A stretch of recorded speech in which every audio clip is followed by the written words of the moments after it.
हमारी अगली खबर उन लोगों के लिए है जो अपनी रोजमर्रा की जिंदगी में बाइक, टैक्सी या ओला, उबर जैसी ऐप बेस्ड कैब सर्विसेज का इस्तेमाल करते हैं। अगर आप भी ओला, उबर या रैपिडो जैसी बाइक टैक्सी सर्विसेज का इस्तेमाल करते हैं तो सरकार ने अब यह सुनिश्चित कर दिया है कि आपकी जेब नियमों के अनुसार ही काटी जाए। अभी तक लोगों की शिकायत थी कि ओला, उबर जैसी कैब सर्विसेज मनमाना किराया वसूल करती हैं, अपने हिसाब से किराया बढ़ाती रहती हैं और यही नहीं, शिकायतें और भी थी। ये कैब कंपनीज पीक आवर में कई गुना तक किराया बढ़ा देते हैं और वसूल करते हैं। बारिश होने पर तो कई गुना ज्यादा किराया वसूला जाता था। ये कंपनियां अपने ग्राहकों को लूटने के अलग अलग तरीके अपनाती हैं। ये आपके मोबाइल फोन के मॉडल और बैटरी लाइफ देखकर आपसे किराया वसूला करती थी। यानी कि अगर आपके पास में आईफोन है तो किराया अलग होगा, आपके पास एंड्रॉयड फोन है तो उसका किराया कम होगा और अलग होगा।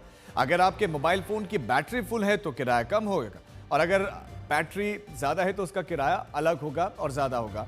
तो आम लोगों ने बाकायदा सोशल मीडिया पर इसके लिए लिखित शिकायतें की थी और इसके जवाब में केंद्र सरकार ने मोटर व्हीकल एग्रीगेटर गाइडलाइंस 2025 बना दिया है। इसके तहत अब कैब सर्विसेज देने वाली कंपनियां कानूनी रूप से 2 गुना बेस किराया वसूल करेंगी। सरकार ने इस तरह से कैब कंपनीज जनता से ज्यादा वसूली करने की उनको खुली छूट दे दी है। अब आप सोचिए कि ज्यादा किराया और वसूली की जिन शिकायतों को लेकर कैब कंपनीज पर एक्शन होना चाहिए, तो उन पर कार्रवाई होनी चाहिए थी, उन कंपनियों को नए नियमों से फायदा पहुंचाया गया है। जनता की जेब पर बोझ बढ़ा दिया गया है।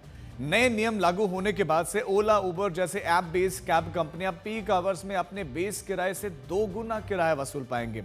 बेस किराया वो शुरुआती किराया होता है जो कि एक निश्चित किलोमीटर के लिए पहले से तय होता है। उसके बाद प्रति किलोमीटर के हिसाब से किराया बढ़ता रहता है। अब मान लीजिए कि नोएडा से आपको कहीं जाना है तो कैब का बेस किराया आमतौर पर यात्रा की शुरुआती 5 किलोमीटर के लिए 100 रुपए तक होता है, लेकिन अब से ये बेस किराया पीक आवर्स में 200 रुपए तक होगा, यानी कि डबल हो जाएगा। पीक आवर्स को वो समय होता है जब आप ऑफिस जाने का टाइम भी से कह सकते हैं।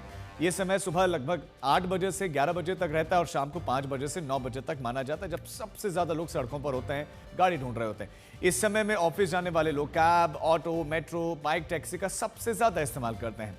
ऐप बेस्ड कैब सर्विसेज देने वाली कंपनियों के लिए पीक आवर्स वो समय होता है जब लोगों के लिए यात्रा करना बहुत जरूरी होता है, लेकिन परिस्थितियां अनुकूल नहीं होती, जैसे कि बारिश का मौसम हो या फिर कोई त्योहार हो। इसके अलावा अगर आपके शहर में कोई बड़ा इवेंट होने वाला हो तो भी पीक आवर्स मानकर किराया बढ़ा दिया जाता है।